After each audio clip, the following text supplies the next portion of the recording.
नमस्कार मंडळी, आजपासून आपण वेट लॉस रेसिपी चालू करणार आहोत। त्यासाठी सर्वात पहिल्यांदा रात्रभर भिजवलेले हरभरे मी कुकरमध्ये शिजवून घेतलेले आहेत।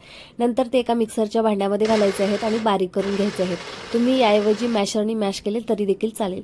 नंतर एका भांड्यामध्ये काढून घ्यायचे आहे। त्यामध्ये कांदा 1.5 ते 2 चमचा बेसन घालायचं आहे, लाल तिखट, मीठ, जिरेपूड, धनेपूड घालायचं आहे, थोडासा पुदिना घातलाय, तुम्ही पुदिन्याऐवजी कोथिंबीर घातली तरीही चालेल। आता हे मिक्स करून घ्यायचं आहे आणि याच्या टिक्कीज बनवून घ्यायचे आहे। हरभऱ्यामध्ये खूप जास्त प्रोटीन आणि फायबर असल्यामुळे आपल्याला जास्त वेळ भूक लागत नाही। 2 टिक्कीमध्येच फुल झाली होती मी तरी।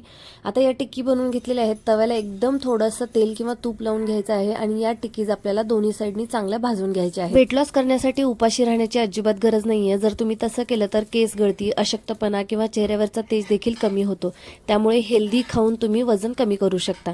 आता या टिक्कीज भाजून झालेल्या आहेत, त्या मी एका प्लेटमध्ये काढून घेत आहे। नंतर एका वाटीमध्ये मी दही घेतलं होतं, त्याच्यामध्ये थोडंसं बीट किसून घ्यायचं आहे आणि वरून मीठ आणि चाट मसाला घालायचा आणि मिक्स करून घ्यायचा आहे। सर्वांना जसं वाटतं की हेल्दी अजिबात टेस्टी नसतं, तसंच मला देखील वाटायचं, पण तसं अजिबात नाहीये। ह्या टिक्कीज खूप छान लागतात, त्यामुळे तुम्ही देखील नक्की ट्राय करा। भेटूया एका नवीन व्हिडिओ सोबत, तोपर्यंत बाय बाय।